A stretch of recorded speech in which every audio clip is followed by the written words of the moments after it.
they come down, I'm Roxbury Master, psychotherapist, and lead clinician for the Trigger Project. And what a gift. What a gift you're giving us. What a gift all these filmmakers and artists are giving us. I was sitting up there. This is my first time seeing a lot of these films. Don't be shy. Just come on. Come on down. We have lots to talk about. I just have been blown away by what I watched, as I'm sure all of you are. Hello everyone, thank you for being here. My name is Malik Williams, composer, producer, stay here with me. I'm audio host on that movie.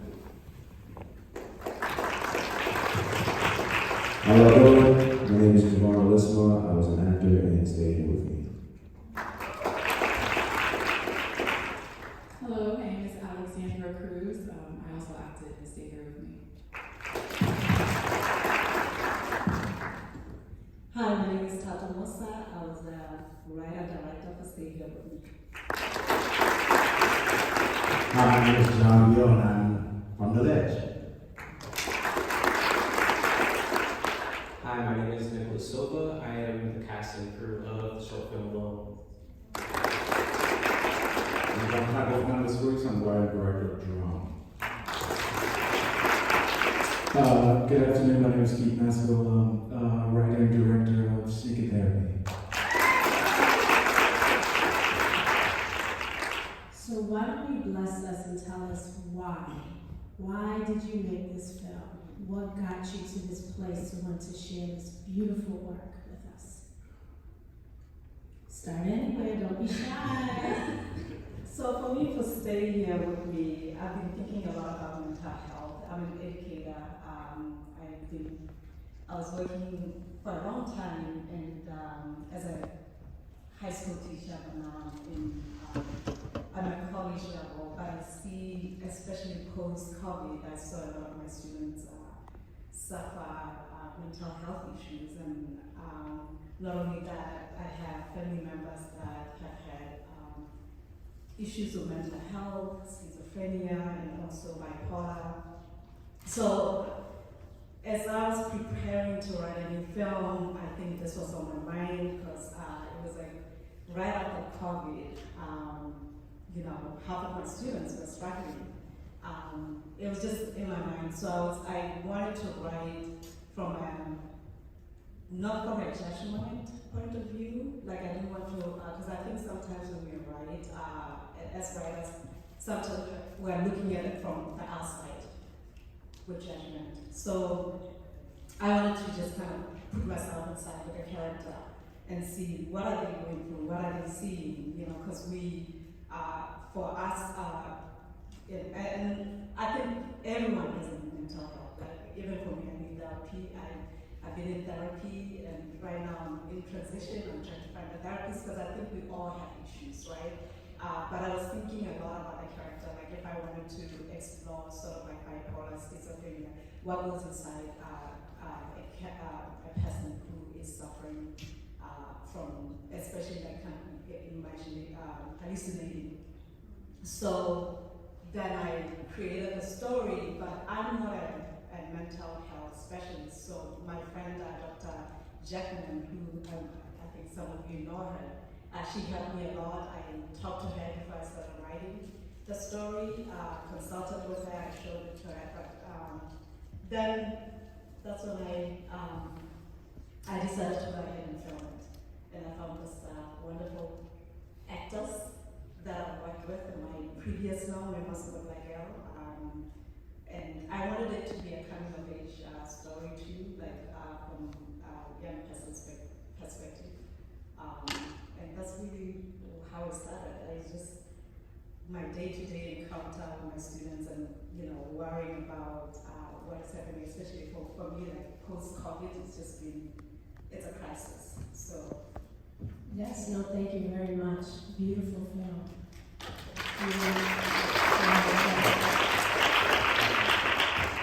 So, my name is John Milligan. I was the actor in On the Ledge.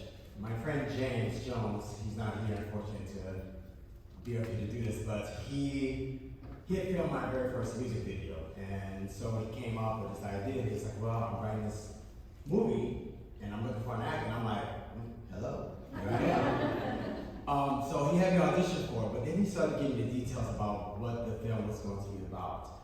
And just like you stated, so many of us are dealing with depression, suicidal thoughts, mental illness, and I think for us as Black Americans, we don't speak about that. It is something that gets pushed under the rug, and it's just not talked about or spoken about. So when he asked me to do this, I jumped on board. But what made it even more brought it home for me is that I had just had a friend who had passed away from suicide. And what made it even harder, I was the last person to have spoken to him before he died. So I left this like a heavy weight on me. So I wrote my very first song for him to say goodbye to him.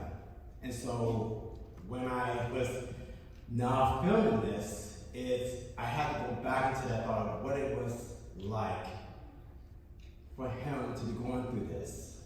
And to imagine that you're going through so many things and you just feel like you don't have anyone to speak to. And to imagine what the very last moments of his life was like before it was gone. So that's what brought me on board to do this project, and I'm grateful to be here, and thank you all for coming and watching this with me. Thank you. It seems to be a theme here about the loneliness, the isolation, and what we deal with. So, who wants to go next? Hi, I want to say it's an absolute pleasure to be here with you all. Why I made this film started off actually as my very last assignment for my college education. It was like, we were just coming out of COVID and whatnot. We had that first year. It was hell. And that was really all I could kind of sit with. Was like, we sort of had this moment where we were all just kind of stuck and it felt like forever. But I wanted it to feel like, that moment where, we're at the very end of it. Where we could finally feel free, that we're gonna move on from this one moment in time. And that, things here are truly temporary. And another theme in most of these movies was also about the grief. We don't talk about grief in the way we need to recognize it and how different it looks for all of us. And that was another theme that I noticed throughout. What's next? First off, I'm very excited to be here. I know ROXFILM class might be like a tiny little thing, but I've been on this circuit for a while. And I left Boston 15 years ago, so this is home. And I was like, yeah, exactly. All right. That's your house on ROXFILM class says I'm going home. And so very excited. I grew up right over off Columbia and Mass Ave.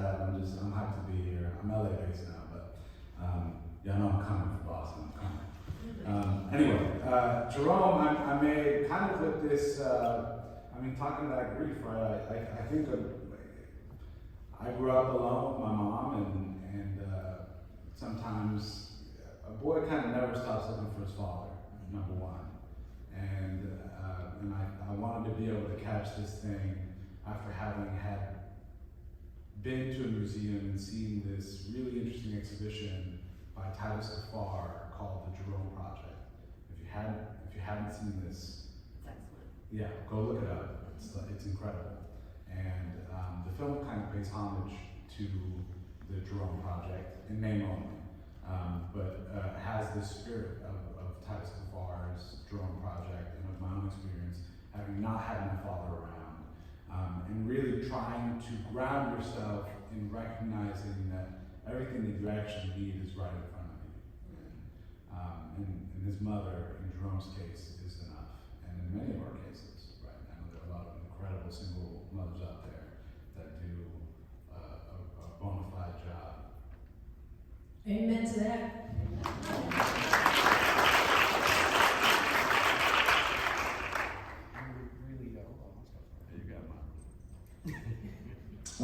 Really, just an honor. Just give it up for ROXFILM and for just putting this together. It's incredibly important. Using art to talk about mental health is incredibly important. And I don't want to take that for granted, so thank you, Lisa and the crew. My name is Keith Masco, and I've been doing work as part of the Trumpet project with John Wale Decourget and Roxanne Masco, and talking about being a survivor of sexual abuse myself and sharing my story and using my art, film, podcast, and then looking at how I got to be a sneakerhead. And I was working on a one-man piece with John, and then it hit me that I went to gym one day, didn't have my shoes. It was when abuse had started, and I started I was feeling terrible and worthless.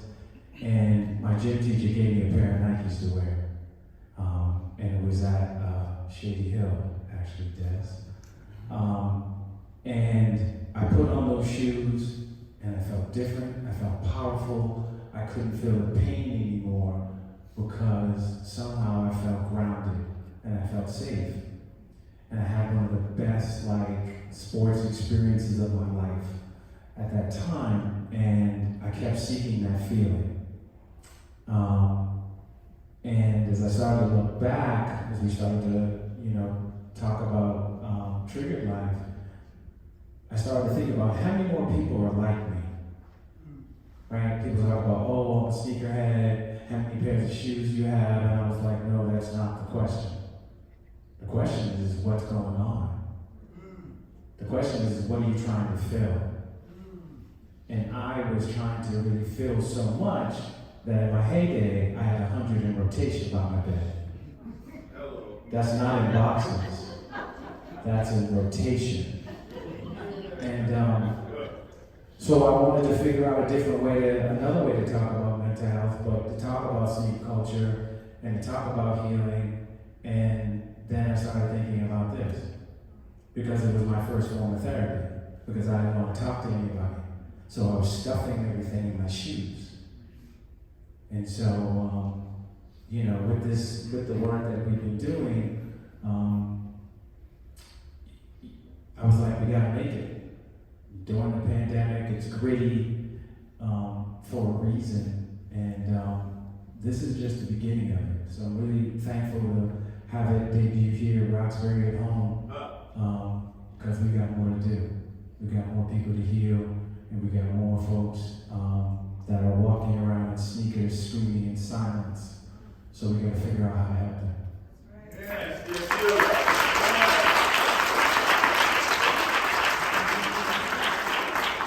I was struck by how many black men you interviewed.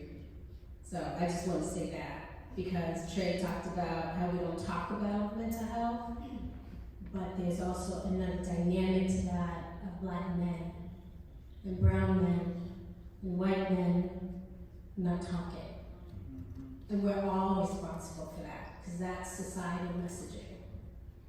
Do I didn't hear from you, do you want to say something about why this film? Because Thato called me. I think that's how it happened. Well, film is a collaboration, so suspending I don't know, but I know we collaborated if all the rest of the crew was here. No, because I think it's just not my film, it's everyone else's. No, I think that's perfectly fine, but there's a reason why we're drawn to these topics. Yeah. And so that's what I'm really after. Yeah, which is interesting for me because I normally, if I'm on the musical composition side, then I might be more involved in pre-production to production. Post-production, you don't really know what's going on. I get to meet both of you, right, just today, which is really cool. But I'm seeing, face to play for hours and hours sometimes, depending on. And I was serious, Thato called me. I was a fan of you, I've been a fan of your work. And we were talking about this the other night. I reached out to her when I didn't know from one of her other films because she was a black woman. And I'm like, oh shoot, who's this black woman? I need to figure out what she's up to. I need to let them know who I am. Post all that, we created an organization called the Secret Society of Black Creatives. So I'm on the board of that. I try to pull in everyone in, for what we're doing. In regards to the content of the film, it's interesting, and I'll share this with you guys. I was on a suicide awareness panel. Most people that know me see me on the creative side. You see my social media, you don't know if I'm having a good day or a bad day. That's just me, right? But just to share with all of you guys in your cameras, I lost my little brother in 2012 to suicide. I had 9 brothers and sisters, right? So I was number 7. And 30 days later, I lost my brother that got me into music from epilepsy, suicide, other mental health issues. And I've always been into it in college. I went to Wentworth, around here somewhere, for architectural and mechanical engineering, and got into bands and things like that. And that was kind of like my path into music. But I always loved psychology. And when my little brother was going through what he was going through, he was probably like 15 or 16. He was successful at 38. So all these years, all these doctors, I'm driving my mother around. I always got the call. I've been like an entrepreneur person for a long time. So my schedule was flexible, but every time I sit with doctors, I'm like, what is he talking about? I grew up in that same house. Different eras, different things. My parents hated each other, divorce, all that stuff when I was a teenager.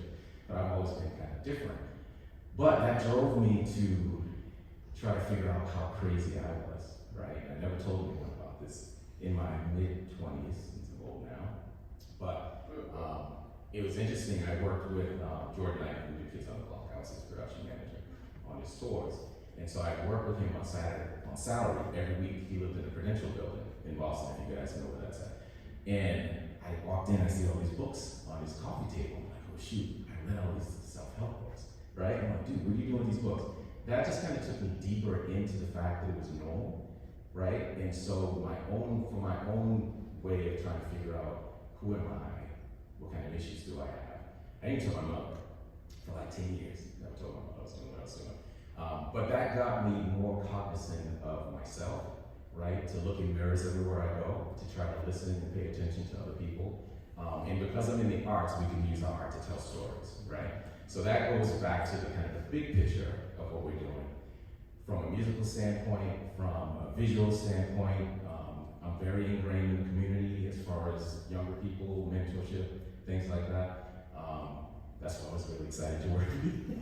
Just I think it goes all back to the why, because of community, right? And saying like, I just want to have the honor to work with her because I appreciated her work. And I'll say that this way, I just want to have the honor. And this isn't not things we talk about, right? We were on the Zoom and we're like, oh yeah, I'll do this thing, whatever. But for me, it's important. It's important for me to be here. It's important for me to show up. It's important for me to listen and understand. I have 6 sisters, right? So there's all kinds of dynamics that I grew up with. But yeah, so like on the audio side, for doing what I'm doing, I'm still helping to tell that story.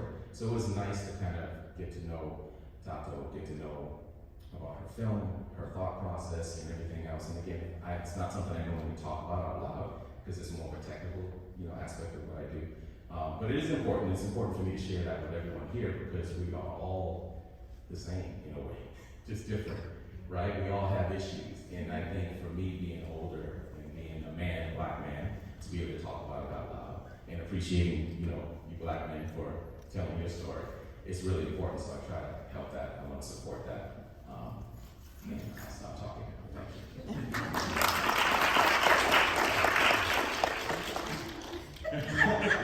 You said, what was the question?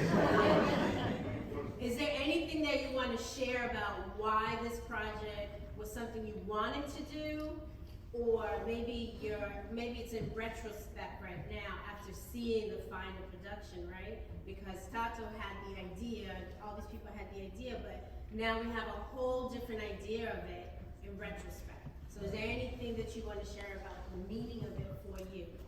Well, meaning, I think in the black community especially, there's not a lot of films that touch on mental health, and I saw it as a good opportunity for me to express that and have people empathize with it, And one, as an actor, I could also use the word, and I love working with Thato. But yeah, I think that we need to push this. We need to push away the stigma of black people who have to suffer in silence. it's okay, and it's okay not to be okay as well. So I appreciate Thato for helping me, bringing me onto this project and bring mental health awareness to light in the Black community.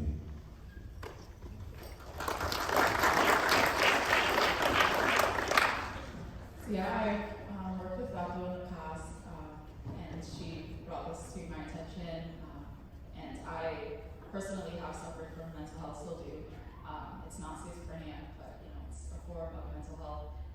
And during the preparation for this film, I actually did research on schizophrenia and how it affects people on a day-to-day basis. And I had known about it, the what you hear about, maybe they hear voices or they hallucinate, but I didn't understand how that can take over someone's day-to-day life so deeply that to the point where you're literally hearing things and seeing things that you have no control over. It's something that just comes to the forefront of your brain at all points of your day, which I can only imagine is extremely frustrating and hard to talk about with people, and they have a preconceived notion of what you're like because of your mental illness. And there's just a lot that goes into mental health that I'm still learning. And so when I learned about the film, I was like, this is incredible, something that I would love to be able to help tell that story. It's not my story, but it's a story worth being told for sure. I'm very grateful for this experience. I'm grateful to all of you who are sharing some of your personals. I appreciate that. And I think that what I want to make sure I do is I ground us. As a psychotherapist, I don't believe that we're the crazy ones.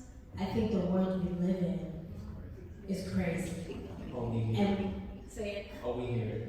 Yeah, and we're just reacting to it and trying to figure out how to live with each other and in it, and all the bullshit that happens.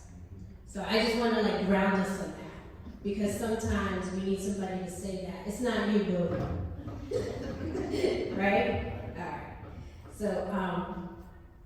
So the next question is, tell me a little bit about why you picked the style of this film.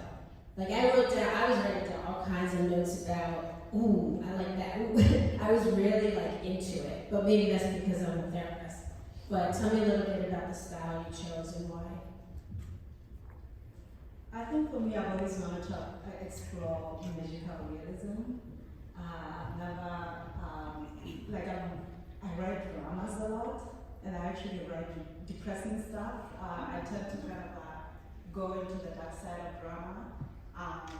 And my topics are always heavy. Whatever I choose, whether it's domestic violence or suicide, I feel like I just go into this. But I wanted to kind of do it differently, where it's still a very heavy topic, but how do I make it escape a little, mentally? So when I was thinking about her imagination, I imagined that in her world, the world is so beautiful because that's her comfort, right?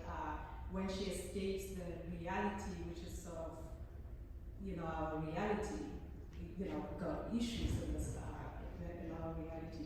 She is imagining her fantasy is just beautiful, everything is lush, and because it's a fantasy. So I just wanted to shoot it in that fantastical way where everything is about the landscape, the beautiful landscape. So we went searching for a beautiful garden, and we found that there is Arboretum in Milton, which I didn't know about, and I've been living in Milton for 18 years. Does anyone know that there's an Arboretum in Milton?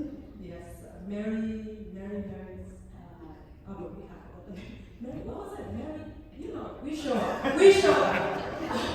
And they were so, because I went to talk to the director, explain what I'm working on, coming of age, I'm exploring black mental health, especially with youth, and they were excited to collaborate, open their doors. Actually, it was closed that day. We came in super early in the morning. We had the whole day. Actually, not the whole day because we got kicked out at some point. So in that film, you see it's one area. It's actually two parts.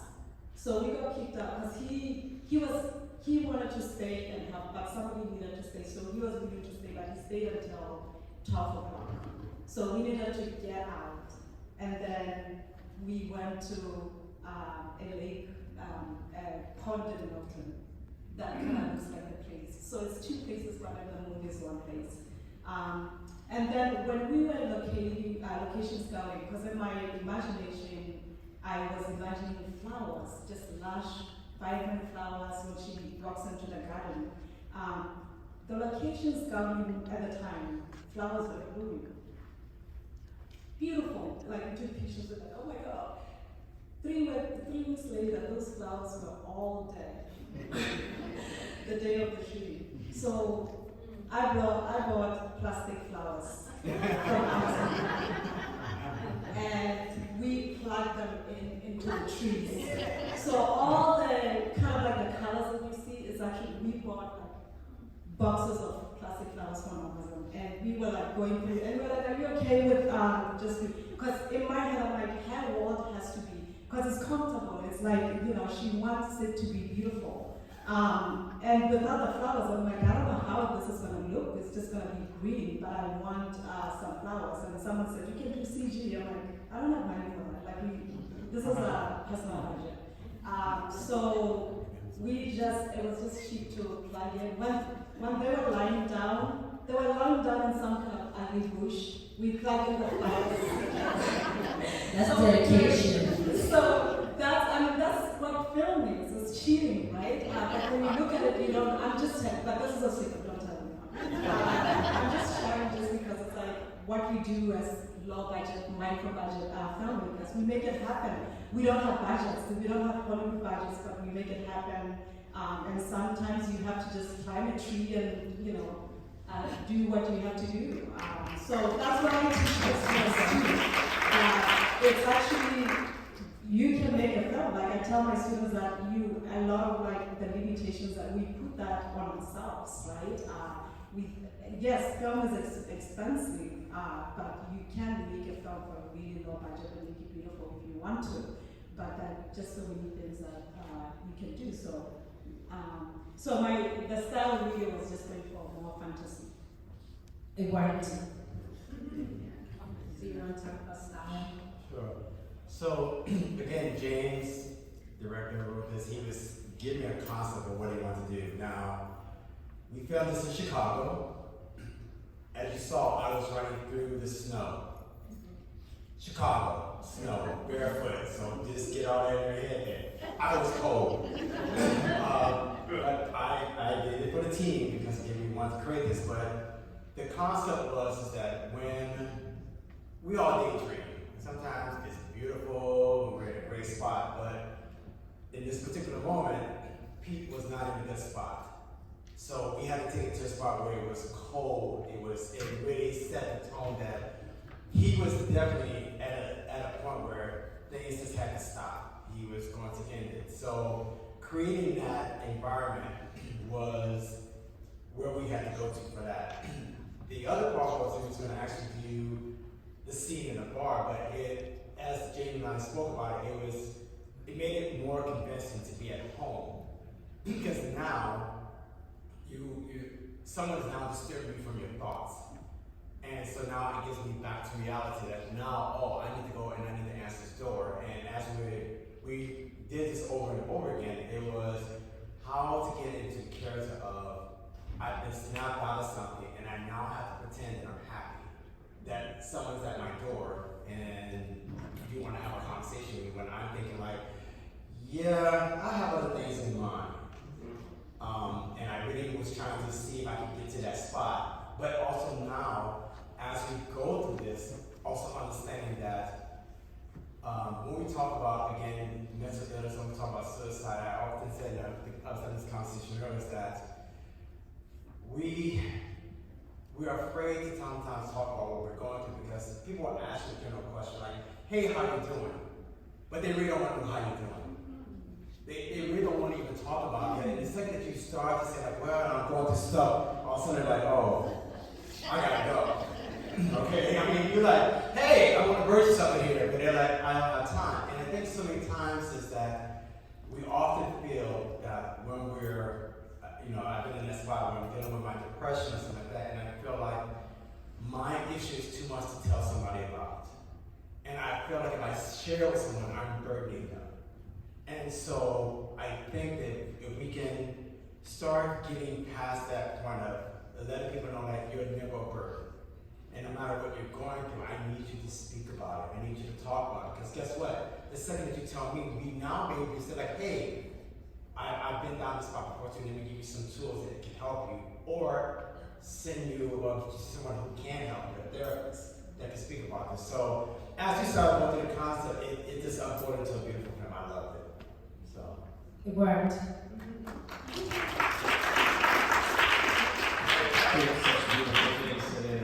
Hey, I could appreciate how your face changed, and I could see the shift during the film, and I appreciate that. well, let me tell you, when we were doing that, we got up early in the morning because again, Chicago is so physical when it comes to snow. We're right on the lake. And we did the first scene, we running over and over again, and I'm thinking like I'm gonna have pneumonia by the time I'm done with this.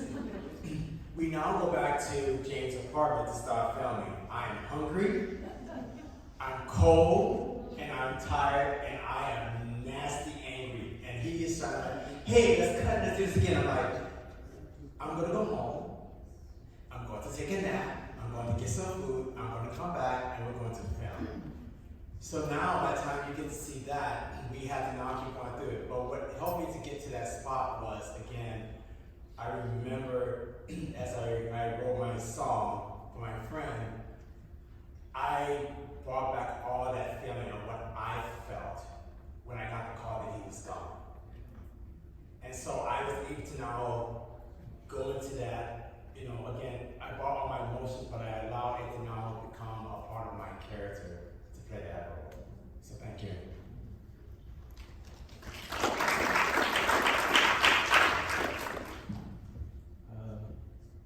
With my film, I think a genre that really resonates with me is drama.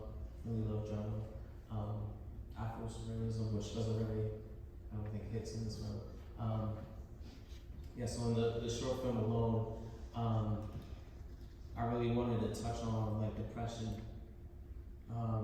Depression to me feels like a moment that kind of lasts forever, but then in certain times you just kind of pick up and like, oh, I'm still here. So that's what I did with like the sound design. I came back and just like kind of created moments where I was just like cut and like make a continuum of like, say it's the breathing, say it's like the music cuts in and out as the same, moment in time, just continuing to go in the color to be blue, to feel so deep and dark and blue, like an abyss. Which is so odd to me because like on that day that I chose to film just so happened to be an overcast day. I didn't have to bring in any lights whatsoever. So it was really weird to be a gaffer that day. I don't have to do anything for that at least. I really felt that. Just to see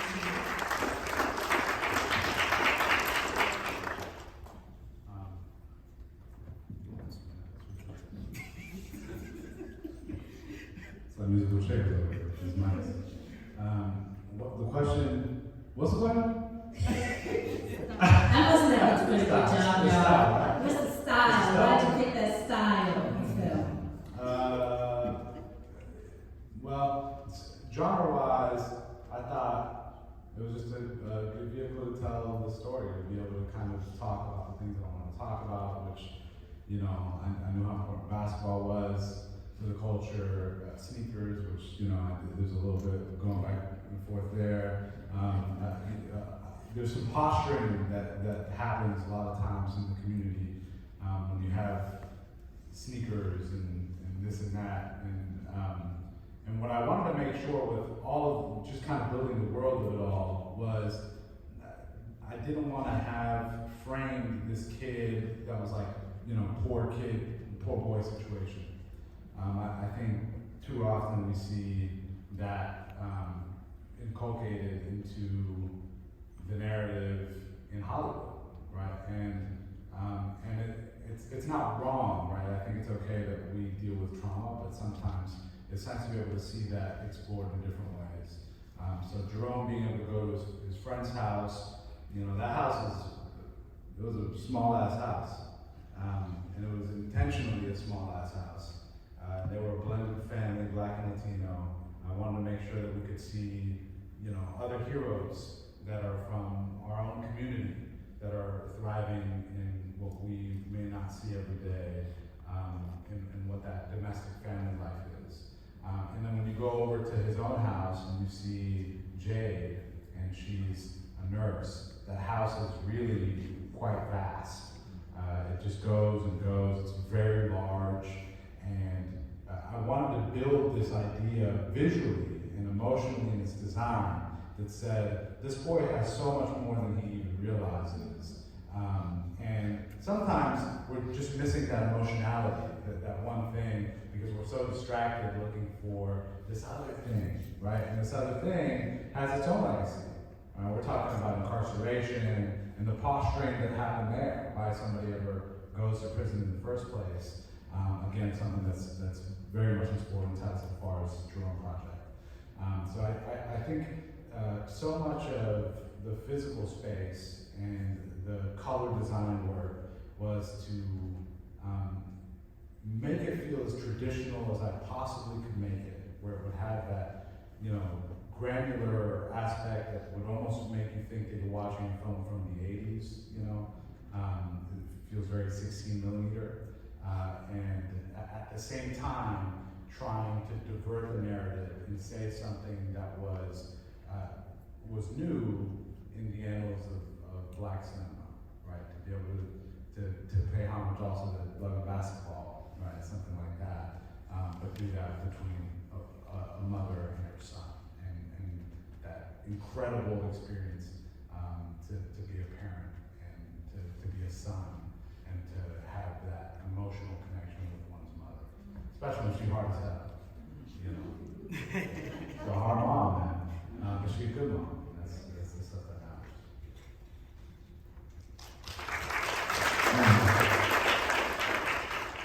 Yeah, Mom was a baller, which was cool. The interesting thing about the sneaker stuff in it, I was like, you know, the blue shoes that he carried, I was like, but those his dad's shoes? I'm not going to answer that. Right, okay. Because I just felt like when the beans, you know, the beans full of sofrito, because not all beans have sofrito. I got that. But that when he had to wash them, that he washed his father's name off of the shoes. And I picked that up, whether that was intentional or not, but I know it was. But for sneaker therapy, I wanted something grainy. I wanted it to have tempo. And you know, Jose Denada was, you know, filming it with me, and that's something that we talked about. Tempo was important, right? How do we see this in our minds? And it was during the pandemic as well, where we were more in our head. So that was important to do it that way. To have almost a trap music type of tempo. And that was important. And I wanted it grainy. Even John was like, I don't know. And I was like, no, I want it grainy. He was like, I just think that for being around a lot of great filmmakers, especially John Wally that goes there, which I work a lot with, you can't help but pick up things, right? You can't help but think differently. And I just feel really blessed to work with him, and I feel like, you know, he has something to do with it.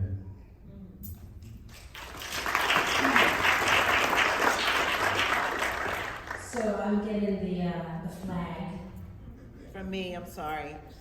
and I wanted to make sure that you all had your space to say what this meant for you and what you gave us, And I'm so appreciative to Roxbury Film Festival for including a mental health category in this way, and not calling it mental health. That was brilliant. I don't know who did that. Was that you, Allison? Of course. Yes.